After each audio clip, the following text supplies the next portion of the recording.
चलिए दोस्तों, शुरू करते हैं आज का भी एक नया वीडियो। और आज हम चर्चा करेंगे अति महत्वपूर्ण प्रश्न जो कि कोशिका वाले चैप्टर से लिए गए हैं, the cell fundamental unit of life. तो ये जो प्रश्न है इनका स्टैंडर्ड थोड़ा सा आपको और भी अच्छा लगेगा और आप इससे अपनी तैयारी को जांच सकते हैं कि आपकी तैयारी कैसी चल रही है। तो चलिए हम इस श्रृंखला में शुरुआत करते हैं और देखते हैं प्रश्नों के बारे में। तो चलिए शुरू करते हैं और देखते हैं हम प्रश्न नंबर 1 के बारे में अपन चर्चा करते हैं। पहला प्रश्न है ये, और देखिए बहुत इंपॉर्टेंट और फैक्चुअल क्वेश्चनों की ये श्रृंखला है जो आपकी तैयारी को बहुत उच्च स्तर तक लेके जाएगी। तो वीडियो में अंत तक बने रहें, स्किप नहीं करें और वीडियो को लाइक शेयर करते रहें और संदीपनी क्लासेस के इस यूट्यूब चैनल को सब्सक्राइब भी करें। देखिए पहला प्रश्न है, कोशिका सिद्धांत के संबंध में सही कथन की पहचान करें। Identify the correct statement. यहां पर करेक्ट पूछा जा रहा है, तो correct statement regarding the cell theory. और ये 4 ऑप्शन हैं अपने पास। पहला ऑप्शन है, it was proposed by Schleiden and Schwann and Virchow simultaneously, है ना। यह स्लीडन, स्वान और विर्चो ने प्रस्तावित किया था, एक साथ प्रस्तावित किया। ये पहला स्टेटमेंट है। आप स्टेटमेंट को पहले एक बार सभी को पढ़ लें, उसके बाद क्वेश्चन देने की कोशिश करें। दूसरा है, स्लीडन जो कि जूलॉजिस्ट बताए गए हैं, proposed that all animals are made of cells. Schleiden जो कि जंतु वैज्ञानिक है ने प्रस्तावित किया कि सभी जानवर कोशिकाओं से बने होते हैं। ये स्टेटमेंट नंबर दूसरा है। अगले स्टेटमेंट की चर्चा करते हैं। स्वान conclude that the presence of a cell wall is a unique characters of plant cell। स्वान ने निष्कर्ष निकाला कि कोशिका भित्ति की उपस्थिति पादप कोशिकाओं का एक विशिष्ट लक्षण है। यह है ऑप्शन नंबर 3। और ऑप्शन नंबर 4 है, the theory explain the mechanism of virus replication. यह सिद्धांत वायरस प्रतिकृति की क्रियाविधि की व्याख्या करता है। देखिए ये स्टेटमेंट तो बिल्कुल ही गलत हो जाएगा। रीजन है कि जो सेल थ्योरी है वो वायरस पे लागू नहीं होती है, क्योंकि सेल जो वायरस है उसे हम क्या मानते हैं, एकैरियोट मानते हैं। वो अकोशिकीय होता है, उसका स्वतंत्र जीवन यापन या जीवन अस्तित्व नहीं है, इसलिए ये ऑप्शन तो बिल्कुल ही नहीं हो सकता। अब हम चर्चा करेंगे बाकी के ऑप्शन की।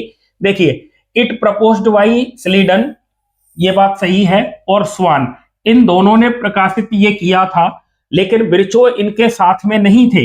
विर्चो ने तो बाद में ओमनिस सेल्यूला ई सेल्यूला नाम का स्टेटमेंट दिया था। ठीक है, तो ये ऑप्शन भी गलत हो जाएगा क्योंकि इन तीनों ने एक साथ काम नहीं किया था। स्लीडन जो कि यहाँ पर जूलॉजिस्ट बताए गए हैं, ऐसा नहीं है। जो स्लीडन है वो बॉटनिस्ट हैं। क्या है वो? बॉटनिस्ट है, इसीलिए ये ऑप्शन भी गलत हो जाएगा। ये वनस्पति शास्त्र से संबंधित वैज्ञानिक थे, वनस्पति शास्त्र, इन्होंने प्लांट पर कार्य किया।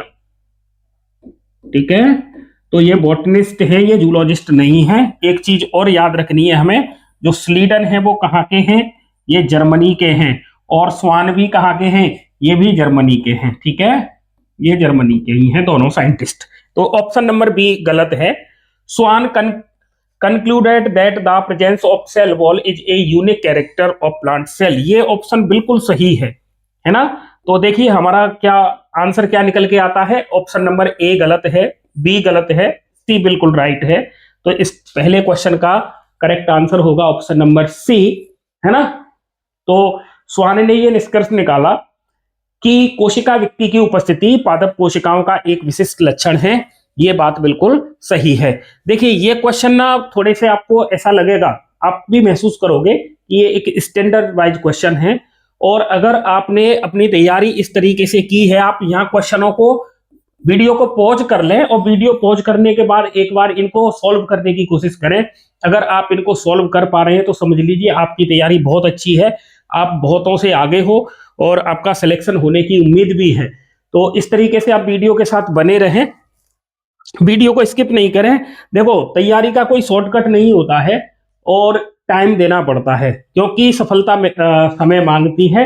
तो आपको इस चीज का पेशेंस रखना होगा, हिम्मत नहीं हारनी है। समय वैसे कम है, लेकिन आप इस तरीके से आप बस लगे रहिए तो आपकी सफलता एक दिन सुनिश्चित होगी। हम अगले प्रश्न की चर्चा करते हैं, और अगला प्रश्न है, read the following statements about prokaryotic cell. Prokaryotic cell है ना, and choose the incorrect one. प्रश्न को ढंग से पहले एक बार पढ़ लिया करें, और यहां हमें इनकरेक्ट को पहचानना है। प्रोकैरियोटिक कोशिका के बारे में निम्नलिखित में से कौन सा कथन गलत है, ये हमें चुनना है। ठीक है, तो देखिए पहला ऑप्शन क्या कह रहा है, the genetic material is naked and not enveloped by a nuclear membrane. ये तो ऑप्शन सही है, ठीक है, क्योंकि बैक्टीरिया का या प्रोकैरियोटिक सेल का जो न्यूक्लिक एसिड है ना, जो जेनेटिक मटेरियल है, वो इस तरीके से इसके अंदर बिखरा रहता है। क्यों बिखरा रहता है? क्योंकि प्रोकैरियोटिक सेल में न्यूक्लियर एनवेलप या न्यूक्लियर मेम्ब्रेन एब्सेंट होती है, इसलिए ऐसा होता है। तो देखिए, आनुवांशिक पदार्थ नग्न होता है और केंद्रक झिल्ली द्वारा घिरा नहीं होता है, ये बात बिल्कुल सही है। तो ऑप्शन नंबर ए सही है। ऑप्शन नंबर बी की बात करते हैं, plasmid are small circular DNA outside the genomic DNA. देखिए, जो प्रोकैरियोट होते हैं जैसे बैक्टीरिया है, इसमें एक खुद का जीनोमिक डीएनए होता है, लेकिन इसके अलावा इसमें एक सर्कुलर डीएनए भी पाया जाता है। एक इसमें सर्कुलर डीएनए भी पाया जाता है इस तरीके से। इस सर्कुलर डीएनए को अपन क्या कहते हैं? अपन इसको प्लाज्मिड कहते हैं। क्या कहते हैं? ये प्लाज्मिड है और ये इसका जीनोमिक डीएनए है। ठीक है, तो यहां पर क्या बात आती है कि plasmid are small circular DNA outside the genomic DNA conferring antibiotic resistant, और ये एंटीबायोटिक के प्रति रेजिस्टेंट होता है। प्लाज्मिड जीनोमिक डीएनए के बाहर छोटे गोलाकार डीएनए होते हैं जो एंटीबायोटिक प्रतिरोधकता प्रदान करते हैं। ये ऑप्शन भी सही है। तो ऑप्शन नंबर ए भी सही है और ऑप्शन नंबर बी सही है। देखिए, क्वेश्चन भले ही एक है, लेकिन आपके लगभग इसमें से 5-6 एमसीक्यूज तैयार हो जाते हैं। तो आप इन स्टेटमेंट को अपने रजिस्टर में नोट डाउन कर लें, क्योंकि बहुत ही महत्वपूर्ण स्टेटमेंट है और इनके आधार पर आप और भी इनसे क्वेश्चन बना सकते हो। तीसरा जो ऑप्शन है वो है, mesosome are formed by the extension of the cell wall into the cell. Mesosome कोशिका के अंदर कोशिका भित्ति के विस्तार से बनता है। कोशिका भित्ति के विस्तार से बनता है। अगर आपने इससे पहले की जो सफलता सीरीज की श्रृंखला है, जिसमें हमने द सेल से संबंधित क्वेश्चनों पर चर्चा की है, अगर आपने वो वीडियो नहीं देखा है तो वो आपको प्लेलिस्ट में मिल जाएगा। प्लेलिस्ट में जाके आप वो वीडियो देख सकते हैं, वहां पर ही इससे संबंधित हमने चर्चा की हुई है। और वहां हमने बताया था कि जो मीजोसोम है, ये मीजोसोम ये अंदर की तरफ जो एक तरीके का प्रोजेक्शन है और ये सेल मेम्ब्रेन से बनता है। और यहाँ पर ऑप्शन में दिया हुआ है सेल वॉल, कोशिका भित्ति, इसका मतलब ये स्टेटमेंट गलत है। तो ये स्टेटमेंट गलत है। ठीक है, अगला है, ribosome are associated with the plasma membrane. Ribosome plasma झिल्ली से जुड़े होते हैं, तो ये स्टेटमेंट तो सही है। अब आप देखिए इस प्रश्न का आंसर क्या होगा। 4 ऑप्शन दिए हुए हैं, आप इनको नोट डाउन कर लें, और अगर नोट डाउन नहीं कर पा रहे हैं तो आप इसका स्क्रीनशॉट भी ले सकते हैं। ठीक है, तो यहां पर पूछा गया है, read the following statement about prokaryotic cell and choose the incorrect. तो यहां पर इनकरेक्ट ऑप्शन है ऑप्शन नंबर सी। तो इस प्रश्न का ऑप्शन नंबर सी होगा राइट आंसर। ठीक है, इस तरीके के आपको और भी बेहतरीन प्रश्नों की श्रृंखला मिलती रहेगी, जो आपकी सफलता को सुनिश्चित करने में काफी सहयोगी साबित होगी। इसीलिए आप संदीपनी क्लासेस के साथ विश्वास दिखाइए और चैनल को सब्सक्राइब कीजिए। विश्वास रखिए, आपको बहुत अच्छा कंटेंट मिलेगा और बहुत बढ़िया तैयारी आपकी होगी। ठीक है, क्योंकि आपको ऑनलाइन बहुत सारे प्लेटफॉर्म है जहां पर आपकी तैयारी कराई जाती है, लेकिन यहाँ पर कुछ अलग स्पेशल बात ये रहेगी कि हम आपका एक तो टाइम बर्बाद नहीं करते, हम आधे घंटे, 1 घंटे 55 मिनट, है ना, या फिर 1 घंटे से थोड़ा सा ज्यादा वीडियो जो बनाते हैं आपके लिए, उसमें केवल और केवल पढ़ाई से संबंधित बातें होती है, इधर उधर की कोई बात नहीं होती। सीधी बात, नो बकवास वाला सिस्टम है अपना।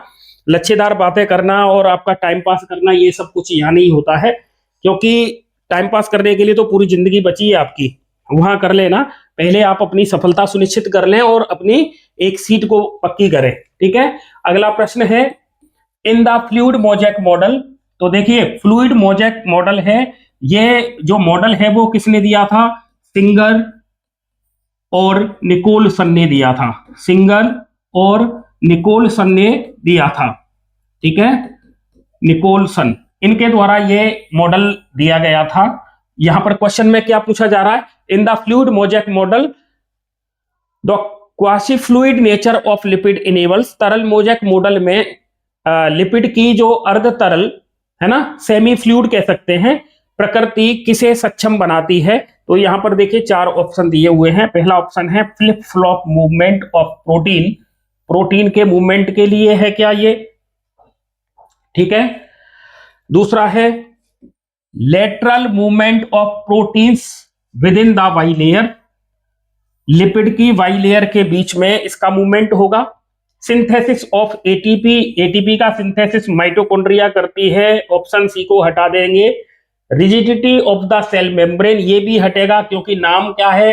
तरल, तो रिजिडिटी तो आएगी नहीं, तो ये ऑप्शन भी गलत होगा। फ्लिप फ्लॉप मूवमेंट नहीं कराती है, एक्चुअली ये लेटरल मूवमेंट कराती है। और किसमें? Bilayer. यहां वाई लेयर किसकी है? तो वाई लेयर होती है लिपिड की। इसका राइट आंसर होगा ऑप्शन नंबर बी। देखिए, तरल मोजैक मॉडल में इस तरीके से लिपिड की वाई लेयर होती है, इस तरीके से लिपिड वाई लेयर। मेरी क्या है, थोड़ी सी स्पीड ज्यादा रहती है, तो आप अपने हिसाब से वीडियो की स्पीड एडजस्ट करके देख सकते हो, है ना। और इसके बीच में प्रोटीन लगी रहती हैं और ये लिपिड की वाई लेयर है। और प्रोटीन इसमें सिंगर और निकोलसन ने बताया था कि जो प्रोटीन है वो 2 तरीके की होती हैं, एक आउटर एक्सट्रिंसिक और इंट्रिंसिक प्रोटीन होती है। तो ये लिपिड की वाई लेयर है ना, ये लिपिड वाई लेयर है, लिपिड की 2 परत है। ये आउटर या बाह्य प्रोटीन, ये आंतरिक प्रोटीन होती है जो लिपिड की वाई लेयर में धसी रहती है, ठीक है। तो यहां पर क्या होगा, जो लेटरल मूवमेंट है प्रोटीन्स का, वो वाई लेयर के बीच में होता है। तो इसका राइट आंसर होगा ऑप्शन नंबर बी। तो इस क्वेश्चन का राइट आंसर है ऑप्शन नंबर बी, ठीक है। चलो अगले प्रश्न की चर्चा कर लेते हैं। प्रोटीन स्राव के दौरान अंतःझिल्लिका तंत्र में पदार्थों के प्रवाह का सही क्रम कौन सा है? एंडोमेम्ब्रेन सिस्टम की बात हो रही है। Endomembrane system, endomembrane system, NCERT कहती है। एंडोमेम्ब्रेन सिस्टम के अंतर्गत कौन कौन सी संरचनाएं आती हैं, आपको याद रखना है। हमने पहले वाले वीडियो में इसके बारे में चर्चा की थी। एंडोमेम्ब्रेन सिस्टम में इंक्लूड होते हैं GERL, और एनसीईआरटी कहती है कि इसमें वी भी इन्वॉल्वड है ना। ये GERL क्या है, अब इनके बारे में थोड़ा सा देख लेते हैं। जी का मतलब होता है गोल्जी बॉडी, गोल्जी काय। ER का मतलब है एंडोप्लाज्मिक रेटिकुलम। L का मतलब है लाइसोसोम, और V का मतलब है वैक्यूल्स, ठीक है। G का मतलब है गोल्जी काय, ER का मतलब है अंत्यद्रव्यी जालिका, L का मतलब है लाइसोसोम, और V का मतलब है वैक्यूल्स या रिक्तिका, ठीक है। ये है GERL सिस्टम। और ये सभी GERL सिस्टम किसके भाग हैं? तो एंडोमेम्ब्रेन सिस्टम के भाग हैं, ठीक है। अब प्रोटीन स्राव के दौरान ये मतलब जो मटेरियल्स है उसका फ्लो कैसे होता है? मटेरियल्स का फ्लो कैसे होता है? देखिए, RER से लाइसोसोम में, लाइसोसोम से गोल्जी बॉडी में, और फिर प्लाज्मा मेम्ब्रेन में। क्या इस तरीके का फ्लो होता है? ऑप्शन नंबर बी पर दिया हुआ है। SER से गोल्जी बॉडी, से न्यूक्लियस, से वेसिकल्स, है ना। तो अब इसमें तो न्यूक्लियस इन्वॉल्व हो रहा है, तो ये तो आंसर होगा नहीं, इसको हटा देते हैं। अगला है RER, इससे गोल्जी की सिस फेज, फिर गोल्जी के ट्रांस फेज में, और फिर वेसिकल्स में। ये आंसर हो सकता है इसका, है ना। फिर है गोल्जी काय, गोल्जी काय से जाएगा RER में, फिर जाएगा प्लाज्मा मेम्ब्रेन में, इसको हटाइए, है ना। RER से लाइसोसोम में ये भी नहीं होगा, राइट आंसर होगा इसका ऑप्शन नंबर सी। अब यहां पर ये RER SER इनका क्या मतलब है, तो देखिए यूकैरियोटिक सेल में एंडोप्लाज्मिक रेटिकुलम, जिन्हें अपन कहते हैं अंतःद्रव्यी जालिका, ये दो प्रकार की होती हैं, एक होती है RER और एक होती है SER। RER को अपन कहते हैं रफ एंडोप्लाज्मिक रेटिकुलम और SER को कहते हैं स्मूथ एंडोप्लाज्मिक रेटिकुलम। एक होती है खुरदरी अंतःद्रव्यी जालिका और एक होती है चिकनी अंतःद्रव्यी जालिका। ठीक है, खुरदरी अंतःद्रव्यी जालिका इसलिए होते हैं क्योंकि जो एंडोप्लाज्मिक रेटिकुलम होते हैं इन पर यदि राइबोसोम अटैच हो तो इसको कहते हैं खुरदरी अंतःद्रव्यी जालिका या RER, और अगर राइबोसोम अटैच नहीं है तो उसे कहते हैं स्मूथ एंडोप्लाज्मिक रेटिकुलम या चिकनी अंतःद्रव्यी जालिका। आप कमेंट करके ये बताएंगे प्रोटीन सिंथेसिस में कौन सी ER इन्वॉल्व रहती है, स्मूथ ER या फिर रफ ER, ये आपको कमेंट करके बताना है। ठीक है, चलो अगला प्रश्न देख लेते हैं। Select the mismatched pair regarding bacterial cell envelope. जीवाणु कोशिका आवरण के संबंध में कौन सा जोड़ा बेमेल है या गलत है। ठीक है, तो यहां पर देखिए ऑप्शन दिए हुए हैं। पहला है ग्लाइकोकैलेक्स, जो कैसा अटैच हो, लूजली अटैच हो तो वो स्लाइम लेयर बनाता है, ढीला आवरण बनाता है।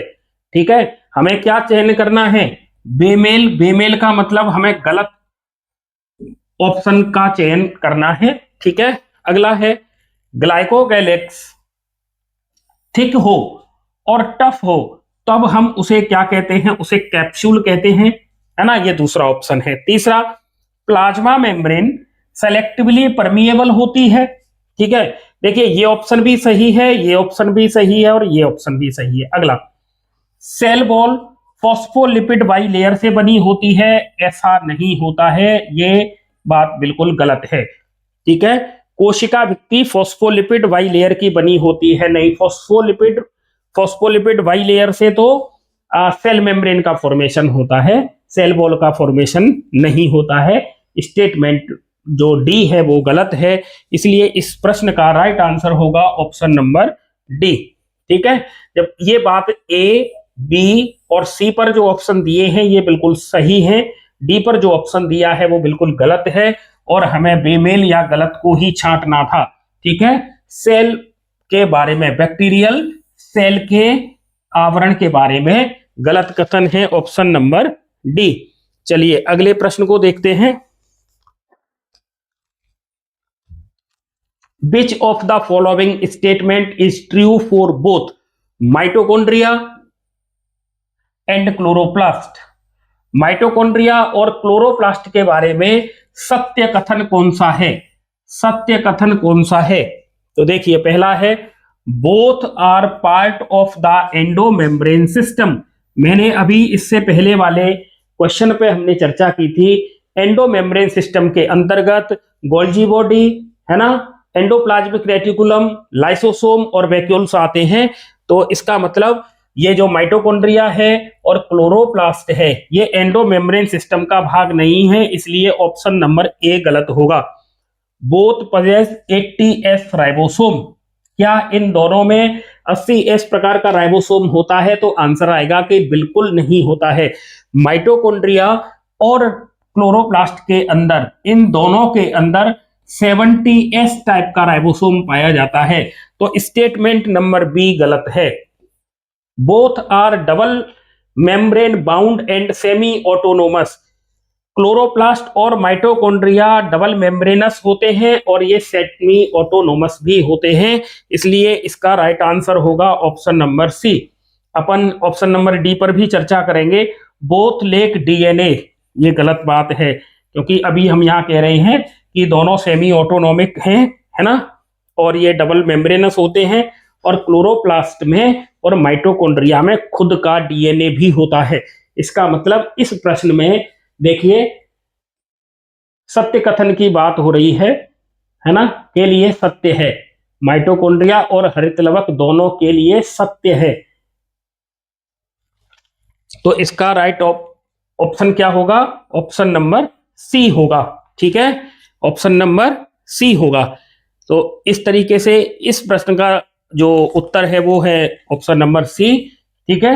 एक बार और देख लें, both are part of endomembrane system, बात गलत है। 80S का राइबोसोम नहीं, इसमें 70S का राइबोसोम होता है, तो ये भी गलत है। दोनों में डबल मेम्ब्रेन होती है, ये बात सही है। दोनों ही सेमी ऑटोनोमिक सेल ऑर्गन्स हैं, ये बात भी सही है। लेक ऑफ डीएनए नहीं होता, इसमें तो डीएनए होता है, तो ये बात भी गलत है। तो ऑप्शन नंबर सी इसका राइट आंसर होगा। अगले प्रश्न की चर्चा करते हैं और अगला प्रश्न ये रहा आपके सामने, मैच द फॉलोइंग कॉलम्स, निम्नलिखित स्तंभों का मिलान करना है। तो अपन इनका मिलान कर लेते हैं। देखिए ये क्रोमोसोम से संबंधित बातें हैं और क्रोमोसोम में मैंने इससे अगले वीडियो में बताया था कि यदि गुणसूत्र की दोनों भुजाएं बराबर हों, बीच में सेंट्रोमियर हो, एक कंडीशन। दूसरी कंडीशन इस तरीके से हो जिसमें एक भुजा छोटी एक बड़ी हो। तीसरी कंडीशन एक भुजा बहुत बड़ी हो, एक भुजा बहुत छोटी हो।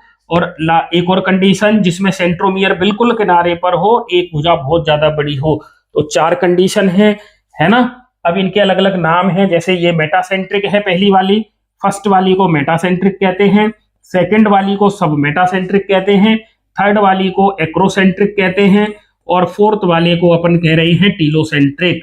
फोर्थ वाले को क्या कह रहे हैं, टीलोसेंट्रिक। यदि सेंट्रोमियर बिल्कुल बीच में है तो मेटासेंट्रिक, स्लाइटली मूव किया हुआ है तो इसे कहते हैं सब मेटासेंट्रिक।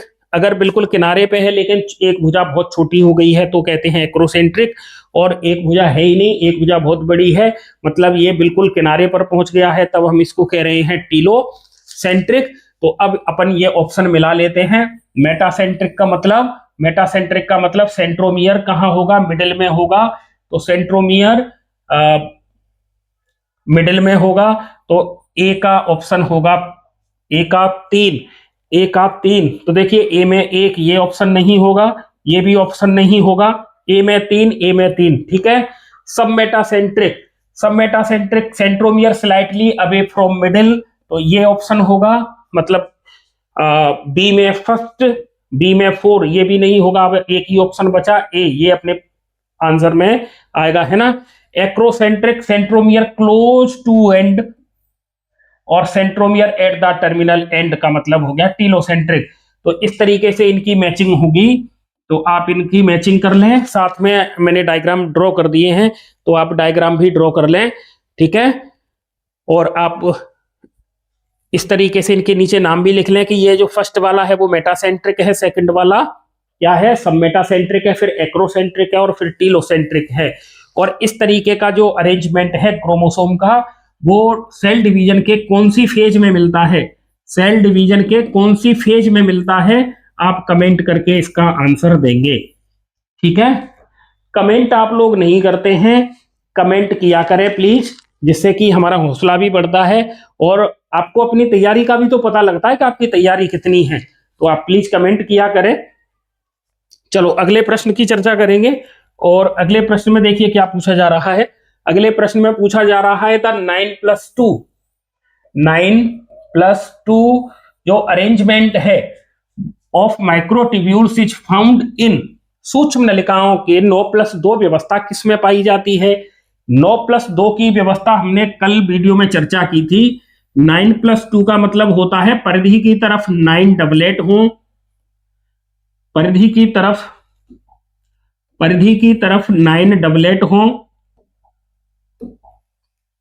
1 2 3 4 5 6 7, कम रह गई 8 जगह, दोबारा से ड्रॉ कर लेते हैं, है ना। अब देखिए 1 2 3 4 5 6 7 8 9, इनको डबलेट कर लें ऐसे, ये डबल है, परिधि की तरफ डबलेट और सेंटर में भी हैं 2। ठीक है, ये इस तरीके से जुड़े हुए हैं और ये सिलिया और फ्लेजेला की कंडीशन है। इनके आगे आर्म निकली रहती है इस तरीके से। ठीक है, तो ये सिलिया और फ्लेजेला का कॉम्बिनेशन है। तो 9 जो है वो कहां पर है, परिधि पर, और 2 है सेंटर में।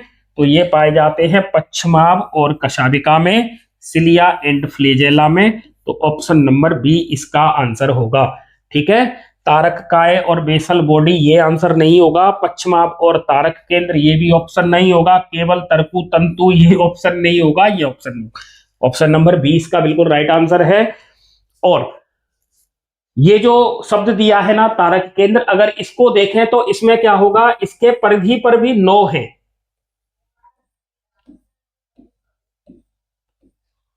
लेकिन ये परिधि वाले ट्रिपलेट हैं, ये 3-3 के जोड़े में हैं इस तरीके से। ठीक है, तो याद बस यही तो रखना है, कशाभिका में, सिलिया में और फ्लेजेला में डबलेट, और सेंट्रियोल या तारक केंद्र में ये ट्रिपलेट होते हैं।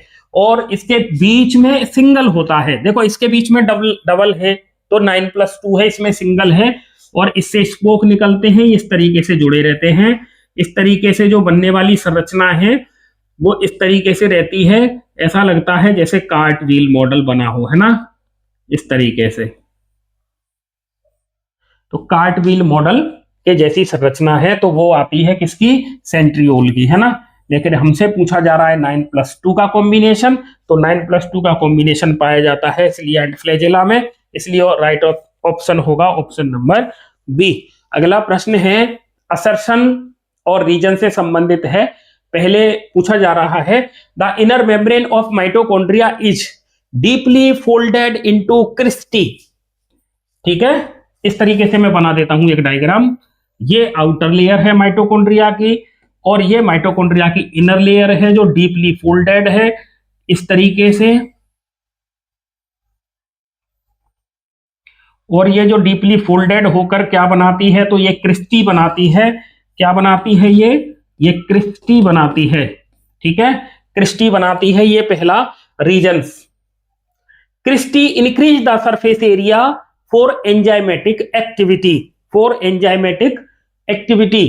तो देखिए इनर जो मेम्ब्रेन है, इनर मेम्ब्रेन में फोल्ड होने की वजह से सरफेस एरिया इंक्रीज होता है, और जितना ज्यादा सरफेस एरिया होगा उतनी ही ज्यादा एनर्जी का प्रोडक्शन होगा, क्योंकि F1 पार्टिकल्स अधिक होंगे और एंजाइमेटिक रिएक्शन भी अधिक होंगी। इसका मतलब क्रिस्टी की वजह से क्या बढ़ता है, क्रिस्टी की वजह से सरफेस एरिया इंक्रीज होता है, और सरफेस एरिया इंक्रीज होगा तो एटीपी का सिंथेसिस भी अधिक होगा, एटीपी का फॉर्मेशन भी अधिक होगा। ठीक है, तो यहां पर जो हमसे पूछा जा रहा है वो है कि हमें इन दोनों में से पहचानना है। देखिए अभिकथन ए कहता है कि सूत्रकणिका की या माइटोकॉन्ड्रिया की आंतरिक झिल्ली क्रिस्टी की गहराई तक वलित होती है ना, क्रिस्टी में बदल जाती है, और क्रिस्टी एंजाइमेटिक गतिविधियों के लिए सतह क्षेत्रफल उपलब्ध कराती है। तो इसका राइट आंसर होगा option number A, both A and R are true and R is the correct explanation of A. ठीक है, तो ऑप्शन नंबर ए इसका बिल्कुल राइट आंसर होगा। वीडियो में आप यहां तक रुके हैं, इसका मतलब वीडियो आपको अच्छा लग रहा है, क्वेश्चन स्टैंडर्ड के हैं ऐसा आपको भी लग रहा होगा। मुझे आशा है आपकी तैयारी बहुत अच्छी से चल रही है। वीडियो में यहां तक रुके हैं तो आप चैनल को सब्सक्राइब करें और वीडियो को लाइक और शेयर करें, प्यारा सा कमेंट करना ना भूलें। चैनल सब्सक्राइब करने के बाद आप ऑल पर क्लिक करते हैं, है ना, जिससे कि नोटिफिकेशन आपको तत्काल मिल सके। निम्नलिखित में से कौन सा अंगक किसी भी झिल्ली से घिरा नहीं होता, मतलब मेम्ब्रेन लेस सेल ऑर्गेनेल्स कौन सा है। यहां पर देखिए ऑप्शन दिए हुए हैं, lysosome and vacuoles, ribosome and nucleolus, mitochondria and chloroplast, Golgi apparatus and ER. देखिए ऑप्शन नंबर सी पर जो दो दिए हैं ऑप्शन, तो ये तो डबल मेम्ब्रेन वाले सेल ऑर्गन्स हैं, डबल मेम्ब्रेन होती है इनमें। लाइसोसोम वैक्यूल्स ये सिंगल मेम्ब्रेन वाले हैं, सिंगल मेम्ब्रेन वाले हैं ये, ठीक है। और Golgi apparatus and ER endoplasmic reticulum ये भी सिंगल हैं, ठीक है, इनमें सिंगल मेम्ब्रेन होती है। अब क्या बचा, राइबोसोम एंड न्यूक्लियोलस ये विदाउट मेम्ब्रेन होते हैं, विदाउट मेम्ब्रेन। तो इसका राइट आंसर क्या होगा, इसका राइट आंसर होगा ऑप्शन नंबर बी। राइबोसोम और न्यूक्लियोलस के चारों तरफ मेम्ब्रेन नहीं पाई जाती है, ये मेम्ब्रेन लेस सेल ऑर्गेनेल्स हैं। Lysosome and vacuoles single membrane वाले हैं, माइटोकॉन्ड्रिया, क्लोरोप्लास्ट और न्यूक्लियस ये डबल मेम्ब्रेन वाले हैं। इसके अलावा गोल्जी एपरेटस और ईआर मतलब एंडोप्लाज्मिक रेटिकुलम ये भी एक झिल्ली वाले हैं। तो इसका राइट आंसर है ऑप्शन नंबर बी, ठीक है। अगले प्रश्न की चर्चा करते हैं। The cytoskeleton is made up of, cytoskeleton या कोशिका पंजर किसका बना होगा, तो यहां पर ऑप्शन है कैल्शियम कार्बोनेट के ग्रेन्यूल्स से बना होता है क्या, नहीं बना होता है ना। सेल्यूलोजिक माइक्रोफाइब्रिल्स ये भी गलत आंसर है। प्रोटीनेशियस फिलामेंट ये राइट आंसर होगा। और फॉस्फोलिपिड बाइलेयर ये तो सेल मेम्ब्रेन में होता है, तो ये ऑप्शन भी नहीं होगा। तो इस प्रश्न का राइट आंसर है ऑप्शन नंबर सी, ठीक है।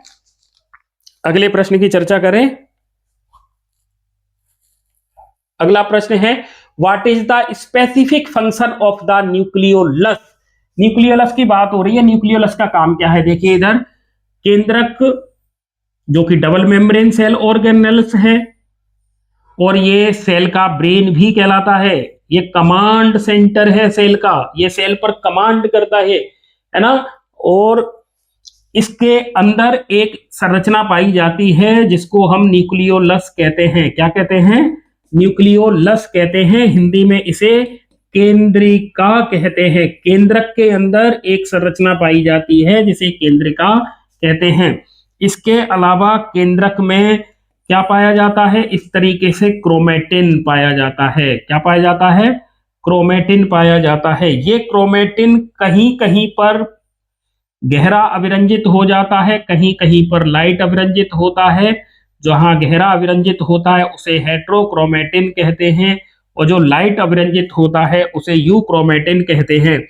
इसके अलावा इसके अंदर लिक्विड भरा रहता है, द्रव भरा रहता है, जिसे कहते हैं न्यूक्लियोप्लाज्म कहते हैं। क्या कहते हैं उसे, न्यूक्लियोप्लाज्म कहते हैं। तो इस तरीके से ये जो अंदर संरचना है इसको केंद्रिका कहते हैं। और केंद्रिका का काम पूछा जा रहा है, ये काम क्या करती है, तो देखिए पहला ऑप्शन है सिंथेसिस ऑफ एमआरएनए, ये बात बिल्कुल गलत है। एमआरएनए का सिंथेसिस डीएनए से होगा, वो भी क्रोमोसोम वाला डीएनए, है ना। सिंथेसिस ऑफ आरआरएनए ये बात इसकी सही है। आरआरएनए का, राइबोसोमल आरएनए का संश्लेषण न्यूक्लियोलस से होता है ना। स्पिंडल फॉर्मेशन नहीं, ये गलत होगा। और लिपिड का स्टोरेज ये भी ऑप्शन गलत होगा। तो राइट आंसर है option number B, right answer है इसका ऑप्शन नंबर बी। चलिए अगले प्रश्न की चर्चा कर लेते हैं। इन ए पॉलीसोम या फिर polyribosome multiple ribosome are attached to, देखिए राइबोसोम में दो सब यूनिट होती है, एक सब यूनिट बड़ी होती है और एक सब यूनिट छोटी होती है। तो ये है लार्ज सब यूनिट, बड़ी उप इकाई, और ये है स्मॉल सब यूनिट, ठीक है। अब इन स्मॉल और लार्ज सब यूनिट आपस में जुड़ती हैं या फिर नहीं जुड़ती हैं, ये मैग्नीशियम की कंसंट्रेशन पर डिपेंड करता है। मैग्नीशियम की सांद्रता पर यह निर्भर करता है कि राइबोसोम की सब यूनिट अटैच होंगी या फिर अटैच नहीं होंगी, ठीक है। अब देखिए जब डीएनए से क्या बनता है, एमआरएनए बनता है, और डीएनए से एमआरएनए की बनने की प्रक्रिया को अपन ट्रांसक्रिप्शन कहते हैं। क्या कहते हैं, ट्रांसक्रिप्शन कहते हैं या फिर अनुलेखन कहते हैं। तो ये जो एमआरएनए बनेगा इस तरीके से, तो इस mRNA का ये 5' और ये 3' है ना, तो इस mRNA के साथ सबसे पहले ये स्मॉल सब यूनिट जुड़ती है और स्मॉल सब यूनिट के बाद लार्ज सब यूनिट जुड़ जाती है। ठीक है, इसी तरीके से जब बहुत सारे ऐसे, इसको और लंबा कर दें,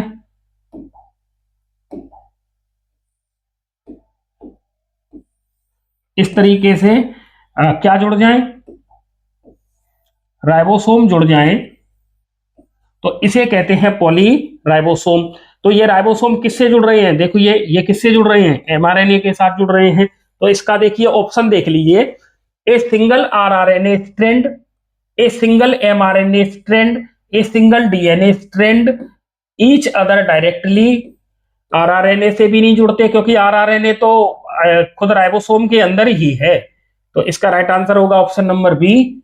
ठीक है, किससे जुड़ेंगे राइबोसोम, तो किससे जुड़ेंगे, एमआरएनए के साथ जुड़ेंगे।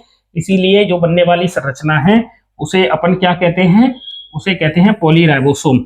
ये 5' 3' जो प्राइम है ये मैंने बना दिया क्या, एमआरएनए, तो मैंने इधर लिखा एमआरएनए, और इस एमआरएनए के साथ जुड़ेगा कौन, इस एमआरएनए के साथ जुड़ेगा राइबोसोम। तो ये राइबोसोम जोड़ दिए मैंने इस तरीके से, एक बड़ी लार्ज सब यूनिट है और स्मॉल सब यूनिट है।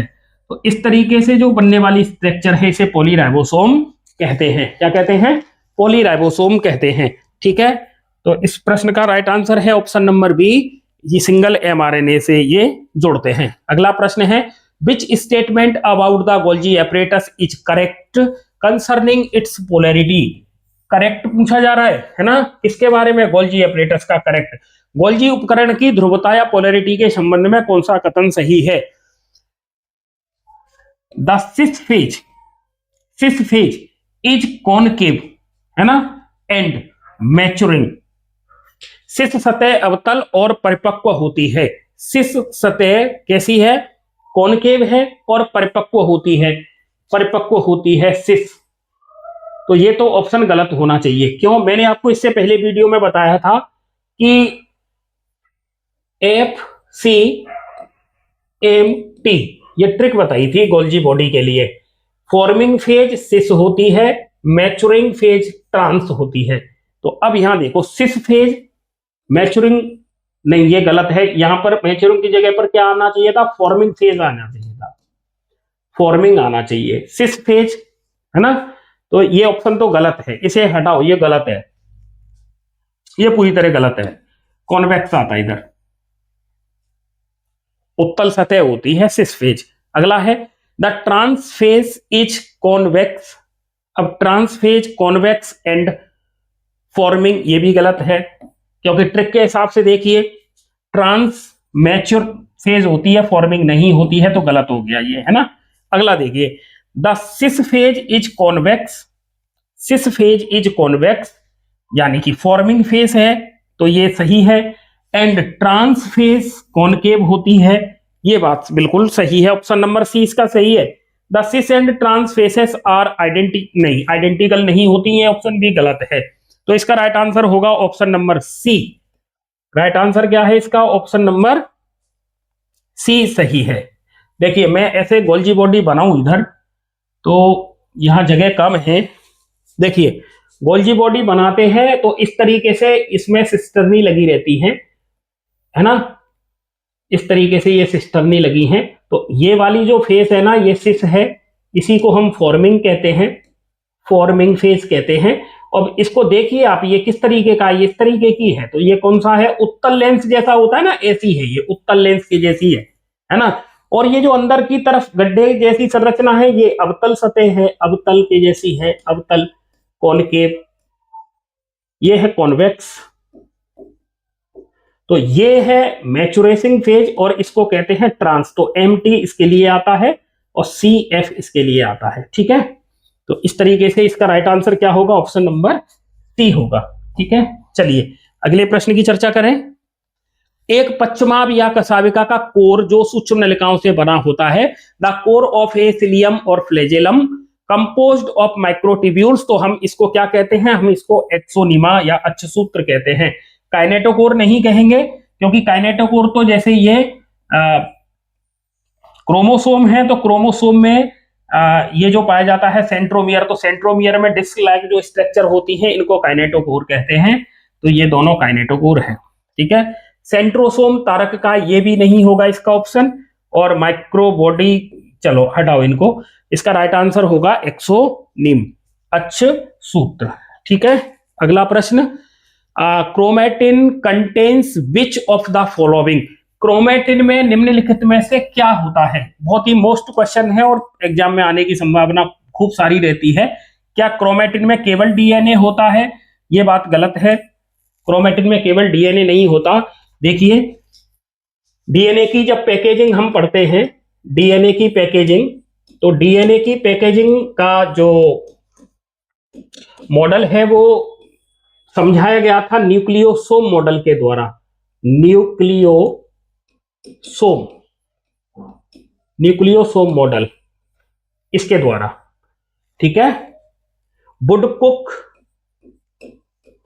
वुडकुक और आउटडेट, इनके द्वारा न्यूक्लियोसोम मॉडल दिया गया था। ये दोनों साइंटिस्ट हैं, और न्यूक्लियोसोम मॉडल में ये बात कही गई कि ये प्रोटीन जो ऑक्टामर बनाती है, जिसमें हिस्टोन प्रोटीन होती हैं, हिस्टोन प्रोटीन मिलकर ऑक्टामर बनाती हैं, तो ये 8 मॉलिक्यूल हिस्टोन प्रोटीन के हो गए।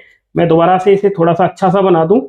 देखिए, एक हिस्टोन का ऑक्टामर होता है, हिस्टोन प्रोटीन है जो क्षारीय प्रकृति की होती है, इसके अंदर प्रोटीन पाई जाती हैं, प्रोटीन और जिनके दो अणु होते हैं, ठीक है। मैं अलग अलग कलर का इस्तेमाल इसलिए कर रहा हूं ताकि आपको समझ में बहुत अच्छे से आ जाए, ठीक है।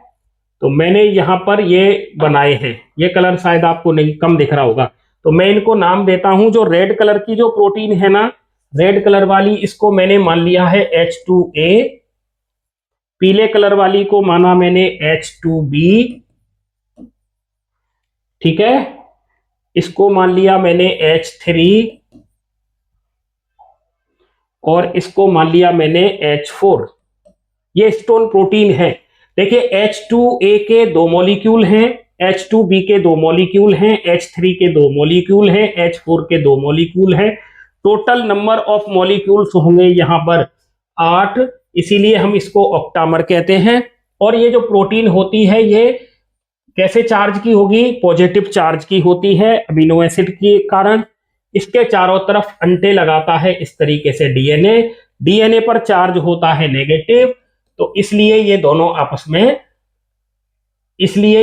आपस में जुड़ जाते हैं, ठीक है। एक और प्रोटीन इसमें इन्वॉल्व रहती है, इस प्रोटीन को कहते हैं H1 प्रोटीन। तो अब हमें ये पता लग गया कि डीएनए को पैक करने के लिए हमें एक तो जरूरत पड़ रही है किसकी? हिस्टोन प्रोटीन की।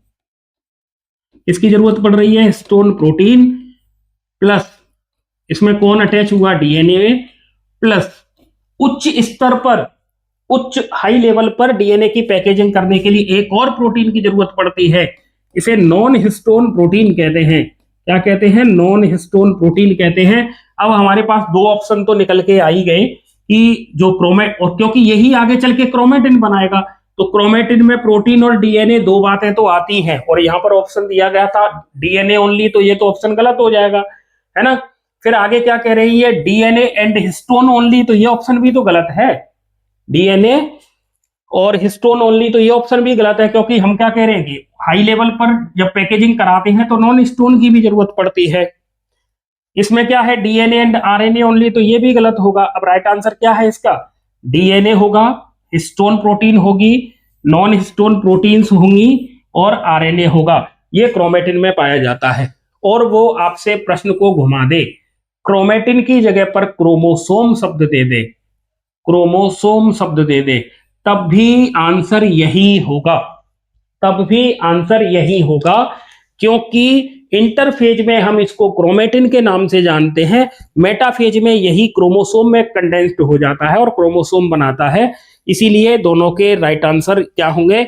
डीएनए होगा, और क्षारीय प्रकृति की हिस्टोन प्रोटीन होगी, नॉन हिस्टोन प्रोटीन होगी अम्लीय प्रकृति की, और इसमें आरएनए होगा।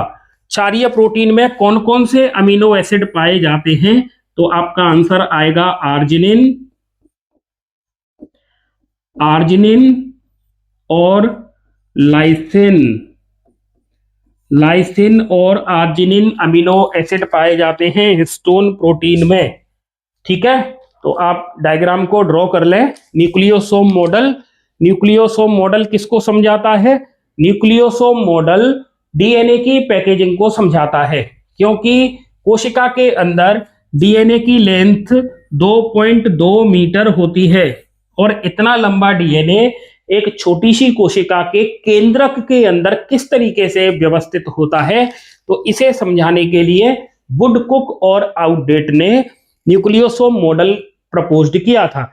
और न्यूक्लियोसोम मॉडल में एक हिस्टोन ऑक्टामर होता है, जिसमें H2A के 2 मॉलिक्यूल, H2B के 2 मॉलिक्यूल, H3 के 2 मॉलिक्यूल, H4 प्रोटीन के 2 मॉलिक्यूल होते हैं। ठीक है, H1 प्रोटीन लिंकर डीएनए को जोड़ने का काम करती है। एक न्यूक्लियोसोम मॉडल में, एक न्यूक्लियोसोम में 200 नाइट्रोजन बेस पेयर पाए जाते हैं, 200। ठीक है, ये भी आपको याद रखना है। स्टोन प्रोटीन के टाइप अगर पूछेगा तो स्टोन प्रोटीन 5 प्रकार की होती हैं, H1, H2A, H2B, H3 और H4। H1 का एक मॉलिक्यूल भाग लेता है, जबकि H2A, H2B, H3 और H4 के 2-2 मॉलिक्यूल भाग लेते हैं। ये जो स्टोन प्रोटीन है ये पॉजिटिवली चार्ज होती है, और जो डीएनए है वो नेगेटिव चार्ज होता है, इसीलिए डीएनए प्रोटीन ऑक्टामर के चारों तरफ अंटे लगा लेता है। ठीक है, और इसके जो ये लपेटा रहता है ना, वो इसके अंटे इसमें टोटल 2 नहीं होते हैं। ठीक है, पौने 2 ही होते हैं, पूरे नहीं होते। ठीक है, तो ऑक्टामर के चारों तरफ, ऑक्टामर के चारों तरफ जो डीएनए लिपटा हुआ है, तो इसमें और लिंकर डीएनए का मिला के 200 नाइट्रोजन क्षार पाए जाते हैं। ये आपको याद रखना है, क्योंकि स्टोन का जो ऑक्टामर है उसमें 154 नाइट्रोजन बेस होते हैं, और लिंकर डीएनए के होंगे, इसके आगे जोड़ दीजिए 46, तो 6 और 4 10, और ये 200। इस तरीके से ये व्यवस्था होती है। और ये जो न्यूक्लियोसोम है, 6 न्यूक्लियोसोम जब आपस में मिल जाते हैं तो सोलेनॉइड बनाते हैं, और सोलेनॉइड आपस में कंडेंस्ड होते जाते हैं, और ये किसका फॉर्मेशन करते हैं? क्रोमेटिन का फॉर्मेशन करते हैं। ठीक है, आशा करता हूं ये दी गई जानकारी आपने नोट डाउन कर ली है और आपकी समझ में भी आ रही है। समझ में आ रही है तो एक बार वीडियो को लाइक करके थम्स अप करें और बताएं कि आपको वीडियो कैसा लग रहा है। और अगर वीडियो इंटरेस्टेड है तो इसी तरीके के और वीडियो आपको मिलते रहेंगे और आपकी सफलता सुनिश्चित करेंगे। अगला प्रश्न है, consider the following statements regarding cell membrane. कोशिका झिल्ली के बारे में ये स्टेटमेंट दिए गए हैं। कोशिका झिल्ली के संबंध में निम्नलिखित कथनों पर विचार कीजिए। ठीक है, पहला कथन है, लिपिड घटक मुख्य रूप से फॉस्फोग्लिसराइड से बना होता है। दूसरा है, ध्रुवीय शीर्ष आंतरिक भाग की ओर होता है ना। The lipid component consist mainly phosphoglyceride, है ना। और दूसरा है, polar heads are towards the inner part, है ना। तो अब इसमें ऑप्शन दिए हुए हैं कि इनमें से राइट ऑप्शन कौन सा है, करेक्ट पूछा जा रहा है ना, सही कौन सा है। देखिए, जो फॉस्फोलिपिड होता है इसका जो हेड होता है ये अंदर की तरफ नहीं होता है, ये बाहर की तरफ होता है। इस तरीके से सेल मेम्ब्रेन में ये देखो बाहर की तरफ है। तो अब देखिए स्टेटमेंट दूसरा क्या सही है क्या?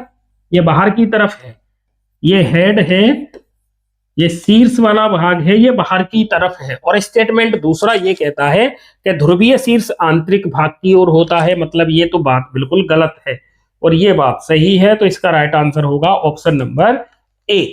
राइट आंसर क्या होगा? ऑप्शन नंबर ए होगा।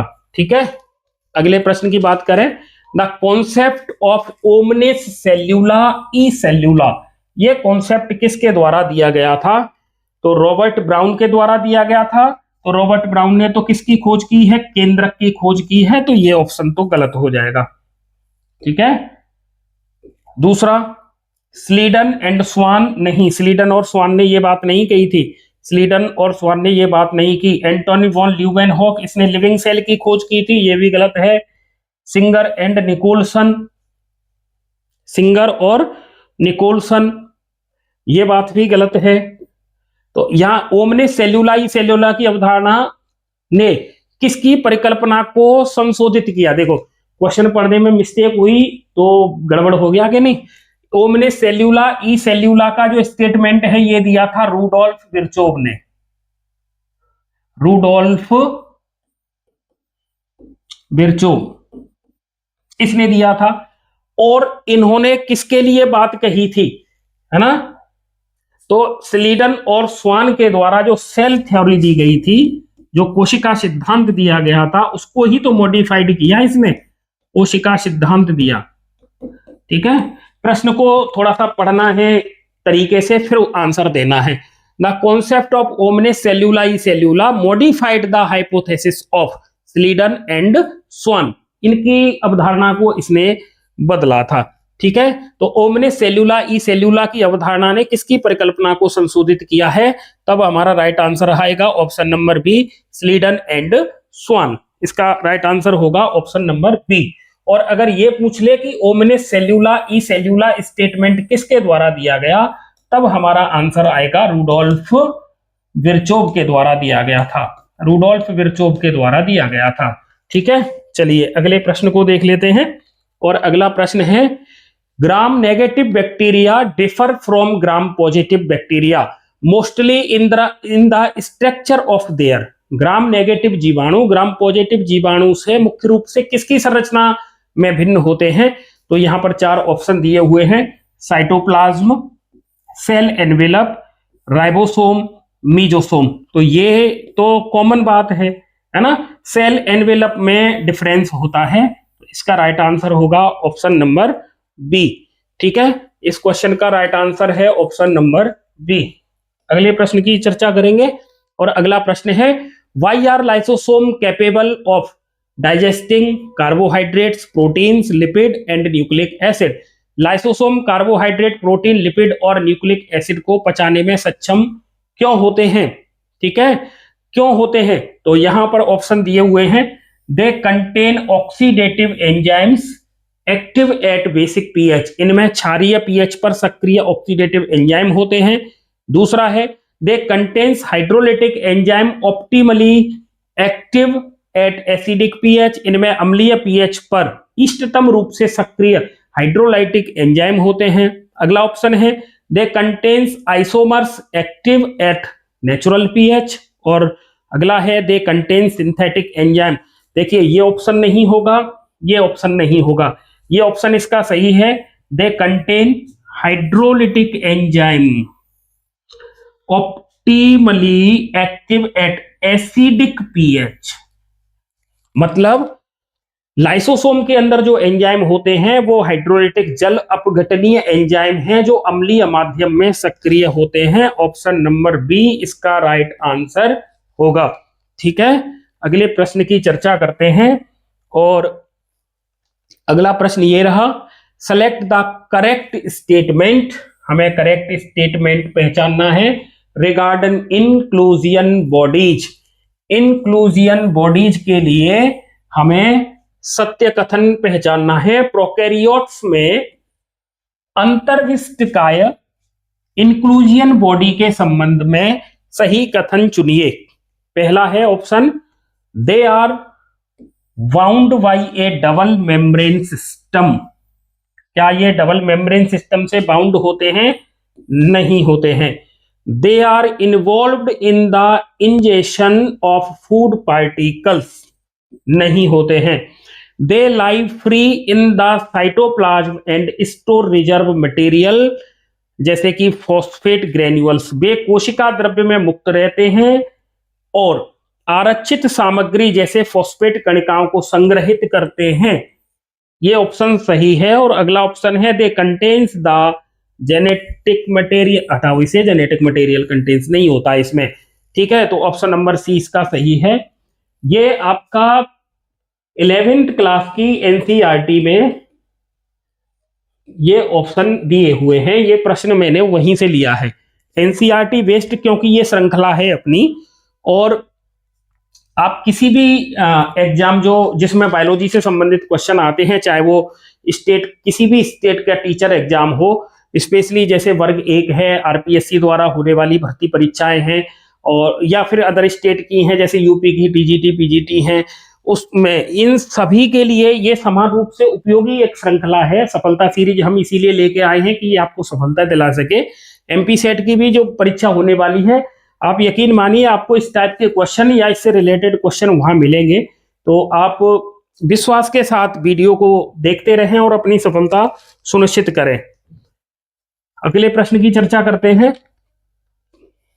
विच transport mechanism required carrier proteins but no energy? किस परिवहन तंत्र में वाहक प्रोटीन की आवश्यकता होती है लेकिन ऊर्जा की आवश्यकता नहीं होती है? सरल विसरण, simple diffusion.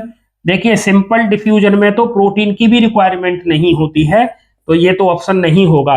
Active transport option नहीं होगा, क्योंकि एक्टिव ट्रांसपोर्ट में एनर्जी की रिक्वायरमेंट होती है, एनर्जी की रिक्वायरमेंट होती है। अब है फैसिलिटेटेड ट्रांसपोर्ट, सुसाध्य परिवहन, ये इसका राइट आंसर होगा, क्योंकि इसमें प्रोटीन की जरूरत तो होगी लेकिन एनर्जी की रिक्वायरमेंट नहीं होगी, एनर्जी की रिक्वायरमेंट नहीं होती है, प्रोटीन की रिक्वायरमेंट होती है। और ऑप्शन में ये प्रश्न में पूछा जा रहा है किस परिवहन तंत्र में वाहक प्रोटीन की रिक्वायरमेंट तो होती है लेकिन ऊर्जा की आवश्यकता नहीं होती है, तो राइट आंसर होगा ऑप्शन नंबर सी, ऑस्मोसिस इसका आंसर नहीं होगा। ठीक है, तो इसका राइट आंसर है फैसिलिटेटेड ट्रांसपोर्ट या डिफ्यूजन। ठीक है, चलो अगले प्रश्न की चर्चा करते हैं। An elaborate network of filamentous proteinaceous structure involved in mechanical support and motility। यांत्रिक सहायता और गतिशीलता में शामिल तंतुमय प्रोटीन युक्त संरचनाओं का एक विस्तृत जाल होता है या नेटवर्क होता है, तो हम उसे क्या कहते हैं? एंडोप्लाज्मिक रेटिकुलम, ये नहीं होगा ऑप्शन, है ना। प्लाज्मा लेमा, ये भी नहीं होगा क्योंकि ये तो प्लाज्मा मेम्ब्रेन ही है। ग्लाइकोकैलेक्स नहीं होगा, इसका राइट आंसर होगा साइटोस्केलेटन, क्योंकि यही कंकाल बनाता है ना, तो ये सपोर्ट से संबंधित है, मैकेनिकल सपोर्ट भी ये देता है, तो राइट आंसर होगा ऑप्शन नंबर बी। अगला प्रश्न है, how does the position of the centriole centriole related to each other in a centrosome? तारक काय में तारक केंद्रों की स्थिति एक दूसरे से कैसे संबंधित होती है? ठीक है, जैसे ये कोई एक तारक काय है और तारक काय के अंदर दो तारक केंद्र होते हैं या दो सेंट्रियोल होते हैं, तो ये सेंट्रियोल इस तरीके से व्यवस्थित होते हैं। ठीक है, इस तरीके से ये व्यवस्थित होंगे। तो अब इसका आंसर देखिए, पैरेलल टू ईच अदर, एक दूसरे के समांतर होते हैं। अगर ये इस तरीके से होते तो एक दूसरे के समांतर होते, तो ये ऑप्शन तो हो जाएगा गलत, है ना। Perpendicular to each other like a cart wheel, बैलगाड़ी के पहिए की तरह एक दूसरे के लंबवत होते हैं, तो ये ऑप्शन इसका सही होगा, ये ऑप्शन इसका सही होगा। रेंडमली अरेंज्ड ये नहीं होगा, और लीनियर अरेंज्ड ये भी नहीं होगा। मैंने आपको पहले बताया था कि सेंट्रियोल की जो स्ट्रक्चर होती है वो कार्ट व्हील के जैसी होती है। इसके अंदर की अगर संरचना को देखें तो इसमें 9 ट्रिपलेट होंगे,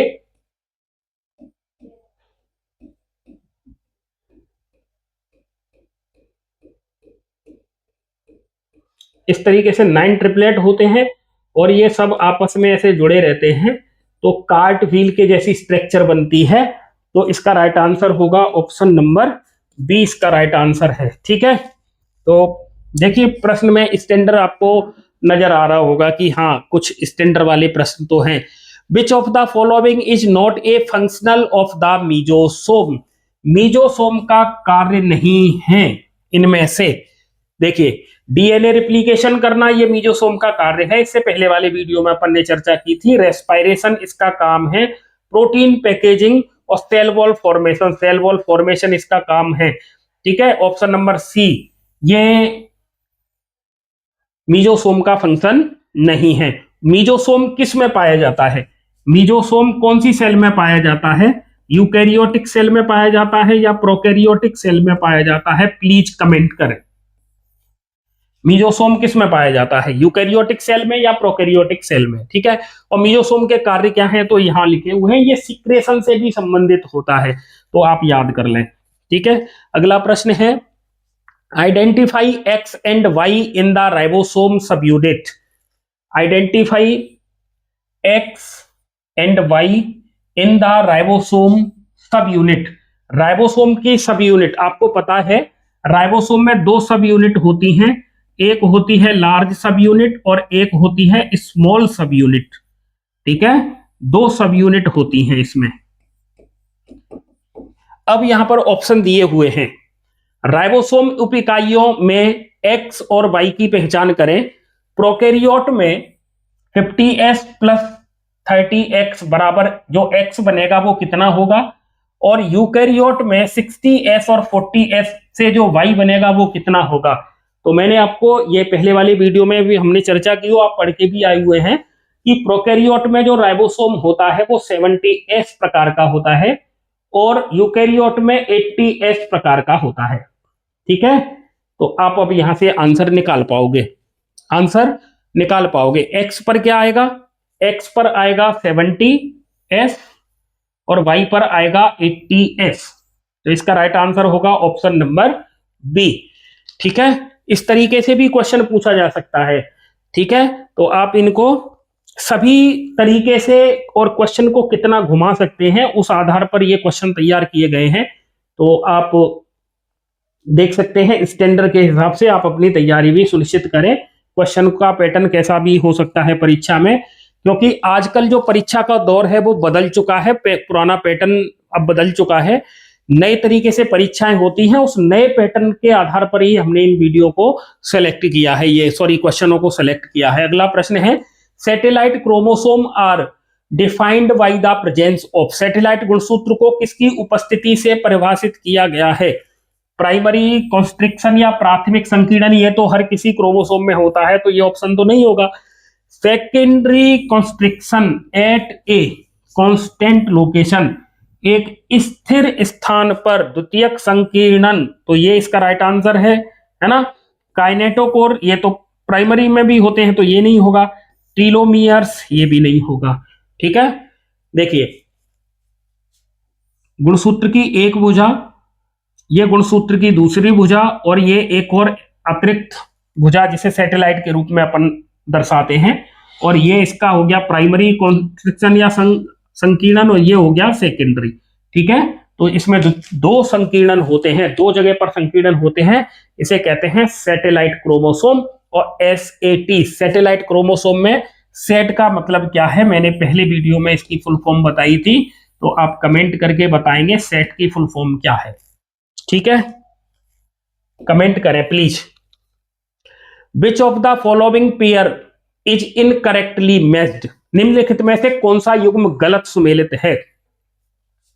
पहला ऑप्शन है chloroplast thylakoid, mitochondria cristae, Golgi apparatus cisternae, centriole 9+2 microtubules array.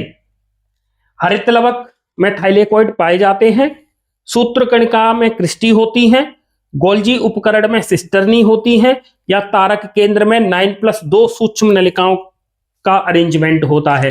तो देखिए क्लोरोप्लास्ट के अंदर, क्लोरोप्लास्ट एक्चुअल में डबल मेम्ब्रेन सेल ऑर्गेनेल्स है, और ऐसे ही माइटोकॉन्ड्रिया भी डबल मेम्ब्रेन सेल ऑर्गेनेल्स है, इस तरीके से। तो ये finger like projection, inner membrane, mitochondria की इनर मेम्ब्रेन अंदर की तरफ फोल्ड होती है और किसका निर्माण करती है? क्रिस्टी का निर्माण करती है। तो ये ऑप्शन मैच है। देखिए आप, माइटोकॉन्ड्रिया में क्रिस्टी पाई जाती हैं, क्लोरोप्लास्ट के अंदर थाइलेकोइड पाए जाते हैं। तो इधर देखिए थाइलेकोइड इस तरीके से एक दूसरे के ऊपर अरेंज्ड होकर सिक्के की ढेरी जैसी संरचना बना लेते हैं, इनको कहते हैं ग्रेनम। इनको कहते हैं ग्रेनम। क्या कहते हैं इनको? ग्रेनम।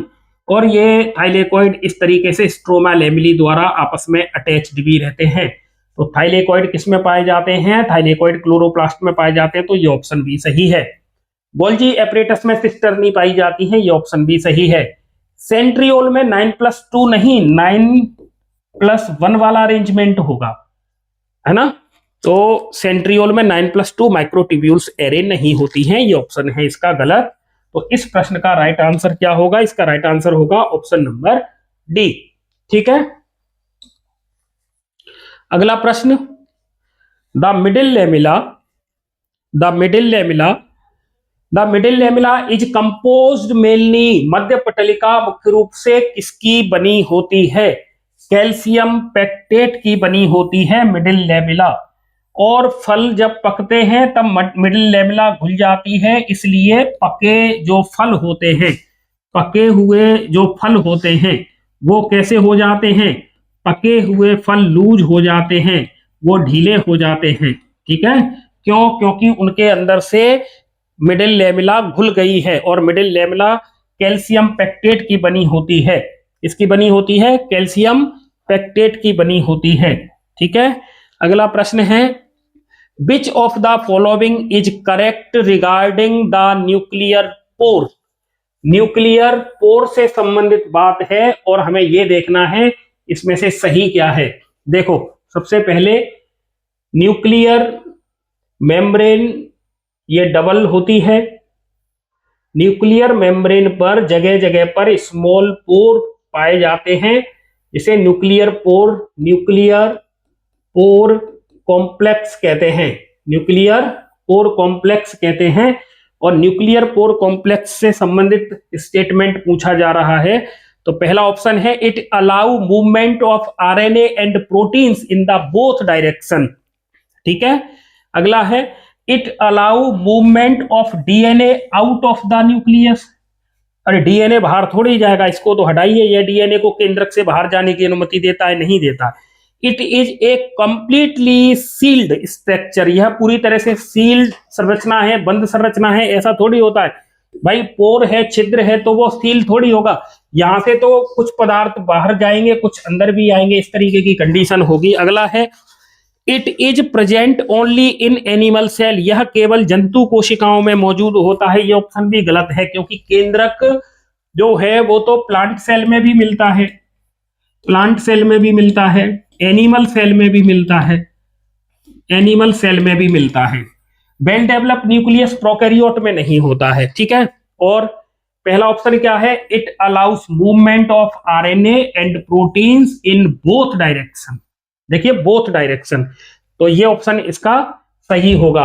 ठीक है, क्योंकि न्यूक्लियस के अंदर डीएनए से एमआरएनए बना, ये एमआरएनए देखो बाहर आ रहा है, साइटोप्लाज्म में आ रहा है। ठीक है, और प्रोटीन इसके अंदर जा रही है, तो ये बोथ साइड में आरएनए और प्रोटीन का मूवमेंट करवाता है। तो राइट आंसर होगा ऑप्शन नंबर ए। अगला प्रश्न, select the statement that best describe the fluid mosaic model. तरल मोज़ेक मॉडल किसके द्वारा दिया गया था? तरल मोज़ेक मॉडल दिया गया था सिंगर और निकोलसन के द्वारा, सिंगर और निकोलसन के द्वारा दिया गया था। और इसमें देखिए, proteins are arranged in a bilayer with lipid membrane embedded. Protein एक द्विपरत में व्यवस्थित होती है जिसमें लिपिड धंसे रहते हैं। नहीं, ये स्टेटमेंट देखो उल्टा लिखा हुआ है, लिपिड बाइलेयर होते हैं जिसमें प्रोटीन धंसी होती है, ऐसे होता है। A mosaic of proteins float in a sea of semi fluid lipids. अर्ध तरल लिपिड के समुद्र में प्रोटीन का मोज़ेक तैरता है, ये बात सही है। ए रिजिड लेयर नहीं, रिजिड लेयर नहीं होती है भैया, लिक्विड लेयर, लिक्विड नाम ही उसका है। और lipids and carbohydrate form A solid lattice. नहीं, ऑप्शन नंबर 20 का राइट आंसर होगा, ऑप्शन नंबर 20 का राइट आंसर है। ठीक है, असर्शन और रीजन वाला ये क्वेश्चन है।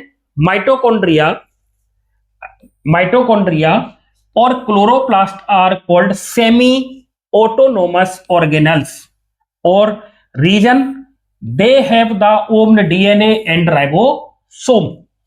देखिए, माइटोकॉन्ड्रिया और क्लोरोप्लास्ट में खुद का डीएनए होता है और खुद का राइबोसोम होता है। इसका मतलब इसीलिए ये सेमी ऑटोनॉमिक ऑर्गन्स होते हैं। इसका मतलब इसका right answer option number A हो जाएगा।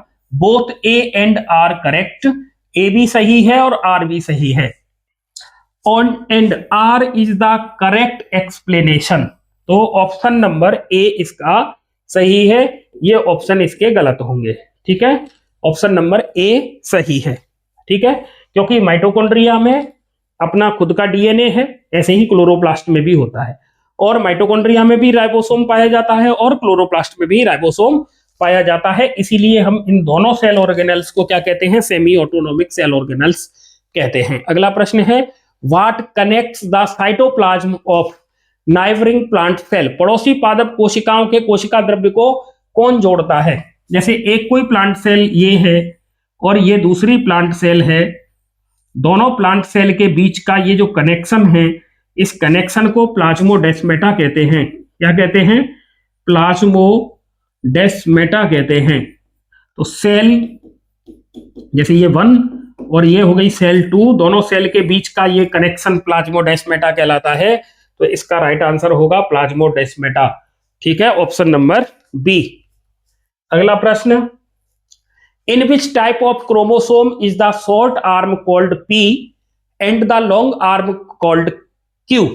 किस प्रकार के गुणसूत्र में छोटी भुजा को पी और लंबी भुजा को क्यू कहते हैं? तो इसका देखिए, ऐसा क्रोमोसोम है जिसमें एक भुजा लंबी है जिसको हमने पी कहा, ये इसका सेंट्रोमियर है, और इसमें एक छोटी भुजा होती है जिसको हमने क्यू कह दिया है। ठीक है, तो इस तरीके का अरेंजमेंट क्या होगा? ये मेटासेंट्रिक होगा और ये एक्रोसेंट्रिक होगा। तो ऑप्शन नंबर बी इसका सही ऑप्शन है, क्योंकि ये कंडीशन ऐसे भी हो सकती है, ये सेंट्रोमियर, ये छोटी सी भुजा, तो ये एक्रोसेंट्रिक कंडीशन है और ये मेटासेंट्रिक कंडीशन है। तो ये हो गई पी आर्म, ये हो गई क्यू आर्म। ठीक है, तो ये इसका ऑप्शन नंबर बी बिल्कुल राइट है। अगला है the stroma of chloroplast. Stroma of chloroplast, देखिए क्लोरोप्लास्ट के अंदर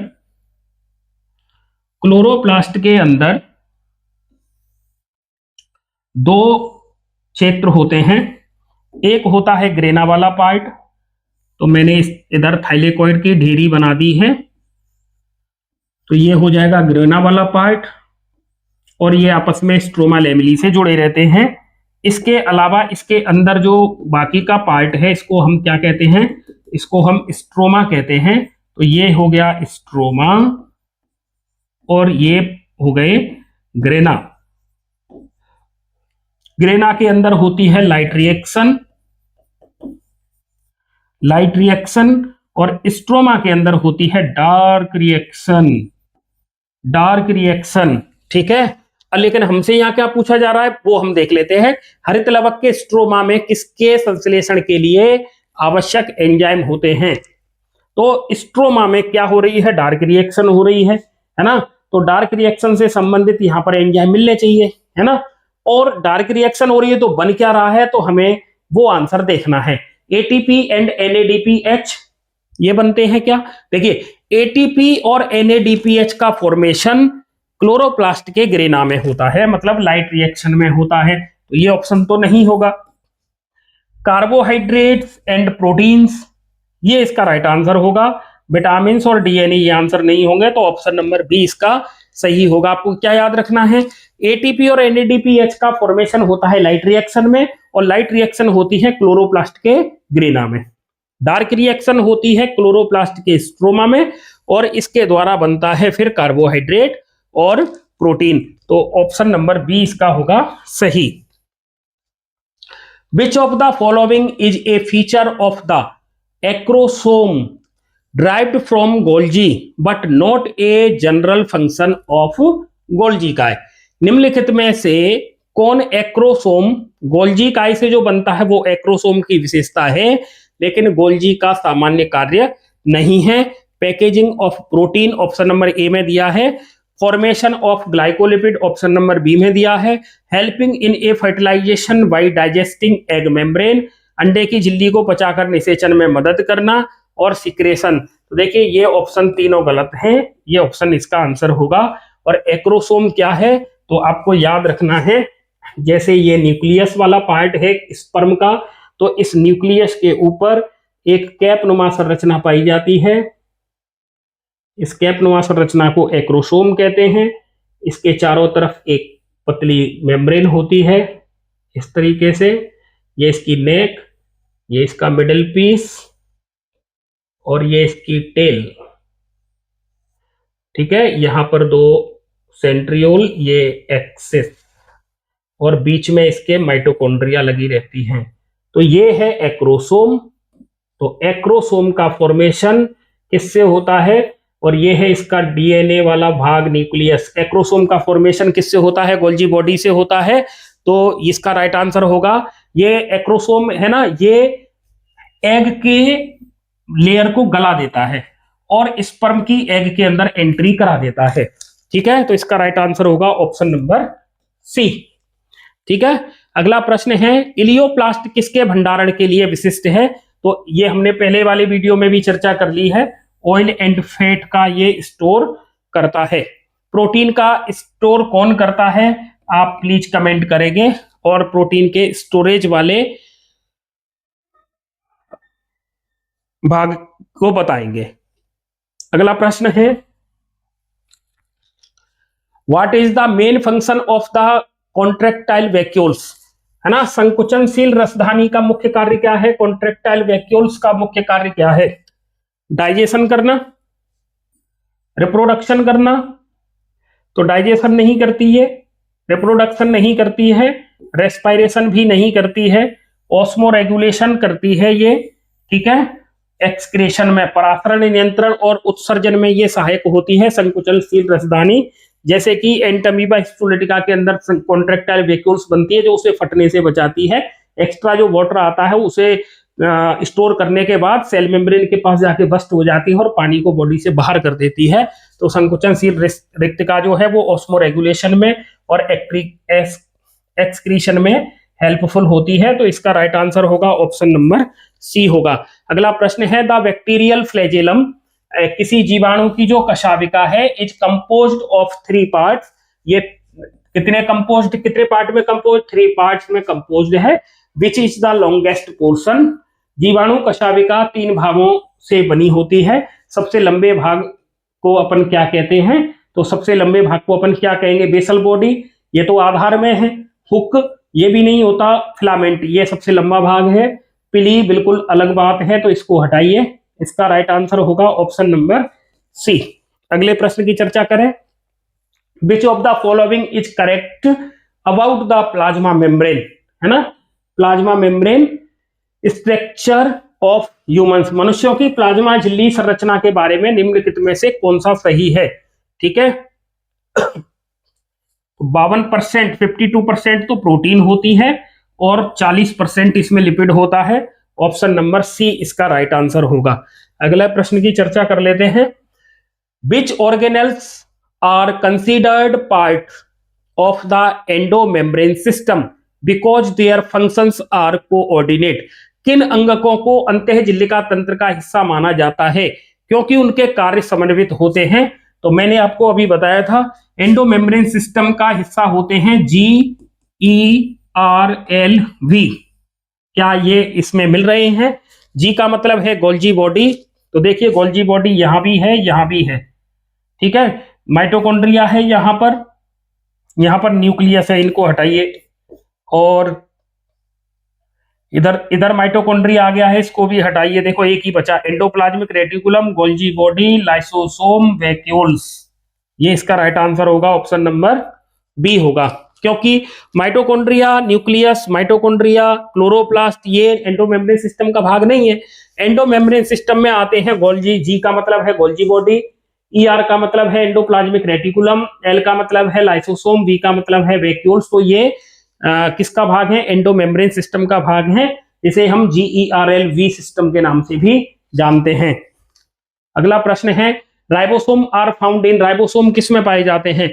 तो राइबोसोम किस में पाए जाते हैं, cytoplasm only, chloroplast and mitochondria only, rough endoplasmic reticulum only, या फिर cytoplasm, mitochondria, chloroplast and rough ER. तो यही राइट आंसर है, ऑप्शन नंबर डी इसका राइट आंसर होगा, क्योंकि राइबोसोम साइटोप्लाज्म में भी होते हैं, राइबोसोम माइटोकॉन्ड्रिया में भी होते हैं, राइबोसोम क्लोरोप्लास्ट में भी होते हैं, और राइबोसोम एंडोप्लाज्मिक रेटिकुलम में भी होते हैं। लेकिन कौन सी endoplasmic reticulum? Rough endoplasmic reticulum में होते हैं।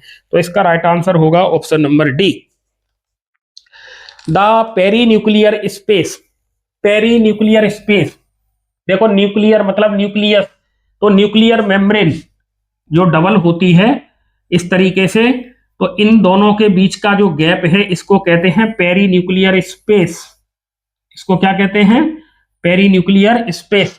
10 to 50 nanometre act as a barrier between, परिकेंद्र की अवकाश 10 से 50 nm का है, इसके बीच अवरोध के रूप में कार्य करता है। डीएनए एंड आरएनए, भैया डीएनए तो इसके अंदर ही है, तो इसके लिए तो क्या ही अवरोध बनाएगा, हटाइए इसे। न्यूक्लियोप्लाज्म एंड साइटोप्लाज्म, ये ऑप्शन सही है। न्यूक्लियस, न्यूक्लियोलस एंड क्रोमेटिन, ये भी नहीं होगा। टू क्रोमेटिड्स, ये भी नहीं होगा। क्यों? क्योंकि देखिए इधर ये सेल है और ये केंद्रक है, ठीक है। तो केंद्रक की झिल्ली कैसी है? Double membrane. तो इधर तो है साइटोप्लाज्म और ये इधर है न्यूक्लियोप्लाज्म, तो इन दोनों के बीच में ही तो ये गैप अवरोध बना रहा है। तो इसका राइट आंसर क्या होगा? ऑप्शन नंबर बी इसका राइट आंसर होगा, ठीक है। चलो अगले प्रश्न को देखें। काइनेटोकोर और काइनेटोकोर क्या है? काइनेटोकोर आपको पहले भी बताया था, ये क्रोमोसोम की आर्म है और यहां पर ये सेंट्रोमियर, और सेंट्रोमियर पर दो डिस्क लाइक स्ट्रक्चर होती हैं।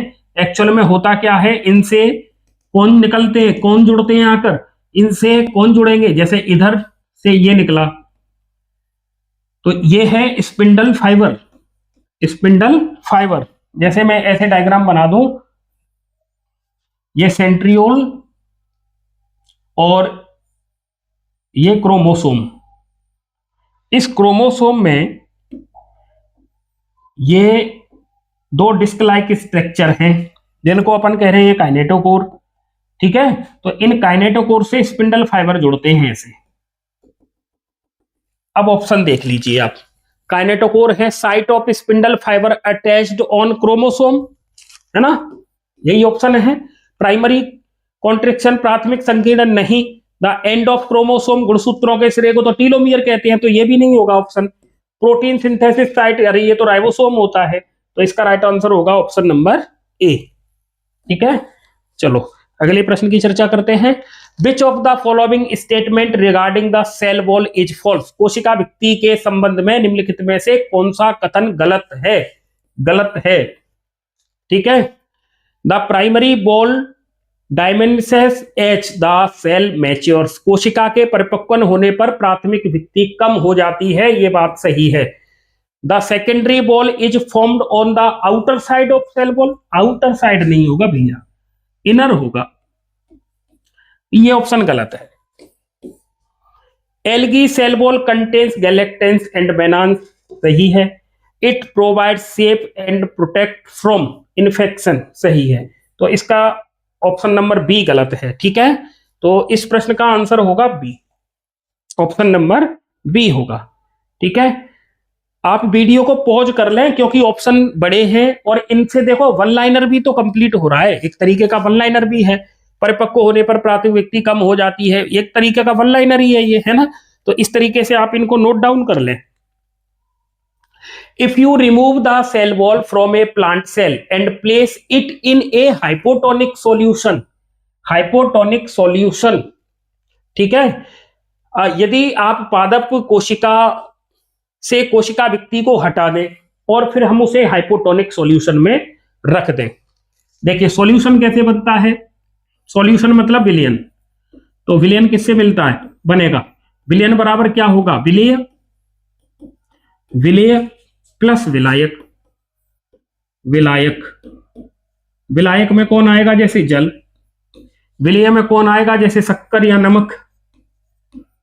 इनसे मिल जाएगा तो विलयन बन जाएगा। अब विलयन तीन प्रकार के होते हैं, कैसे होते हैं, तीन प्रकार के, किसके सापेक्ष, कोशिका के अंदर जो विलयन भरा हुआ है तो उसके सापेक्ष अपन विलयन को 3 भागों में बांटते हैं। एक होता है समपराशरी विलयन, समपराशरी विलयन, इसे कहते हैं आइसोटोनिक। एक होता है अल्प पराशरी, अल्प पराशरी विलयन, इसे कहते हैं हाइपोटोनिक, हाइपोटोनिक। और एक होता है अति पराशरी, अति पराशरी विलयन, इसको कहते हैं हाइपरटोनिक, हाइपरटोनिक। ये कंडीशन है 3। मतलब किसी सेल के अंदर का जो सांद्रता है वो और सेल के बाहर की सांद्रता अगर बराबर है, दोनों की सांद्रता अगर बराबर है तो समपराशरी, बाहर वाले की सांद्रता कम है ना, मतलब ये पतला है तब ये कहेंगे अल्पपराशरी, और अगर ये बाहर वाला गाढ़ा है तो कहेंगे अतिपराशरी। अब बात क्या हो रही है, जैसे किसी सेल को हमने किस में रख दिया है, अल्पपराशरी विलयन में रख दिया है।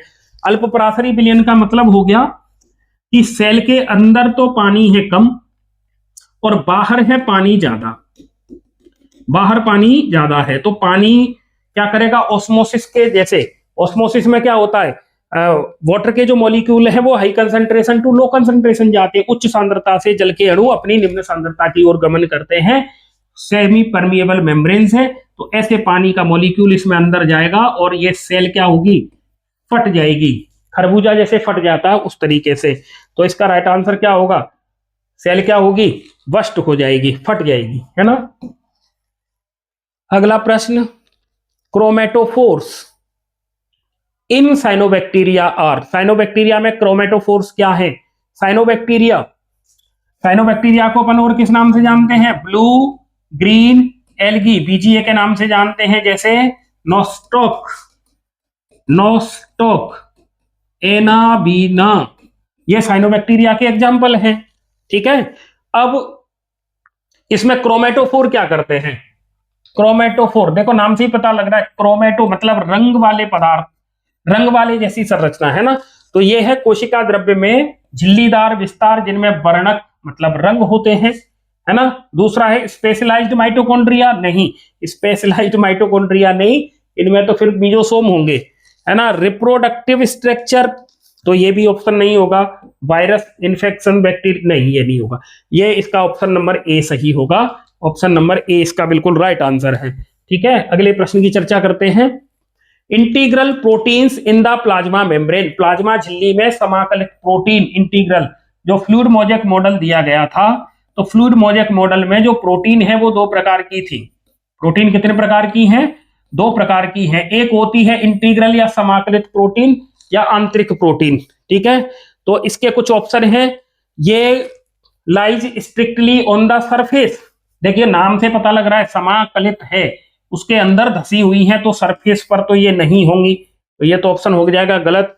आर पार्शियली और totally worried in the membrane, झिल्ली में आंशिक रूप से या पूरी तरीके से धसी रहती हैं, ये ऑप्शन सही है इसका, ठीक है।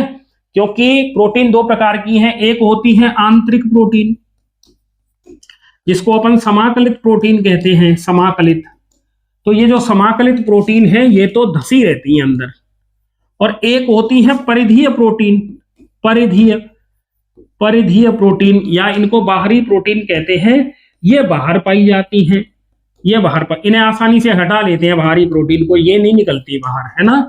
तो इस तरीके से lipid bilayer, lipid bilayer, lipid bilayer, इनके बीच में, इनके बीच में जो प्रोटीन धसी रहती है, जैसे मैंने यहां प्रोटीन बना दी है, ये प्रोटीन अंदर धसी हुई है और एक प्रोटीन इसकी सतह पर पाई जाती है, तो ये जो समाकलित प्रोटीन है ये वाली है अंदर वाली, और ये जो परिधीय प्रोटीन है वो ये वाली है। तो परिधीय प्रोटीन और समाकलित प्रोटीन, ये 2 प्रकार की प्रोटीन सिंगर और निकोल्सन ने बताई थी, इसके लिए ये बताई थी तरल मोजेक मॉडल में प्लाज्मा मेम्ब्रेन के लिए, ठीक है। चलो अगले प्रश्न को देखें, कौन सा वैज्ञानिक योगदान सही सुमेलित नहीं है, which scientific contribution is correctly match, Robert Brown ने किसकी खोज की थी? रॉबर्ट ब्राउन ने केंद्रक की खोज की थी, केंद्रक। और यहां क्या दिया है? डिस्कवरी ऑफ सेल, तो ये ऑप्शन तो गलत हो गया। कैमिलो गोल्जी ने डिस्कवर ऑफ न्यूक्लियस, नहीं, न्यूक्लियस की खोज रॉबर्ट ब्राउन ने की थी, ये भी गलत हो गया। तो कैमिलो गोल्जी ने किसकी खोज की थी? नाम से ही पता लग रहा है, गोल्जी बॉडी की। किसमें की थी? उल्लू की तंत्रिका कोशिका में, उल्लू की तंत्रिका कोशिका में, नर्व सेल ऑफ आउल, तंत्रिका कोशिका में। अगला है जॉर्ज पेलाडे डिस्कवरी ऑफ राइबोसोम, ये सही है, जॉर्ज पेलाडे ने राइबोसोम को खोजा था। स्लीडन डिस्कवरी ऑफ गोल्जी, नहीं ये गलत है, तो ऑप्शन नंबर सी इसका राइट आंसर होगा। ठीक है, अगला प्रश्न, चलिए, ये हमने आज 50 क्वेश्चनों पर चर्चा की है जो सेल बायोलॉजी से संबंधित हैं, और ये क्वेश्चन स्टैंडर्ड बेस वाले हैं। आपकी तैयारी इनसे बहुत ही अच्छी साबित होगी, तो आप इनको सभी को वीडियो को पॉज करते जाएं और इनको अपने रजिस्टर में नोट डाउन कर लें। और आपसे विशेष अनुरोध ये रहेगा कि आप संदीपनी क्लासेस के इस यूट्यूब प्लेटफॉर्म को सब्सक्राइब करें, चैनल को लाइक और शेयर करें, अपने फ्रेंड्स के साथ शेयर करते रहें और वीडियो में बने रहें। इसी प्रकार के और वीडियो आपको मिलेंगे, और अगला वीडियो हम जो अपलोड करने वाले हैं उसमें इसी तरीके के महत्वपूर्ण प्रश्नों पर फिर से हम चर्चा करेंगे। आपके सिलेबस के अकॉर्डिंग, जो एमपी वर्ग 1 एमपी सेट का सिलेबस है उसके अकॉर्डिंग कोई एक टॉपिक लेंगे और उस पर हम चर्चा करेंगे। जैसे सेल डिवीजन का हो सकता है, कोई सा भी टॉपिक हो सकता है। तो आगामी वीडियो के लिए आप संदीपनी क्लासेस के साथ जुड़े रहें। वीडियो देखने के लिए आपका बहुत बहुत धन्यवाद। जय हिंद।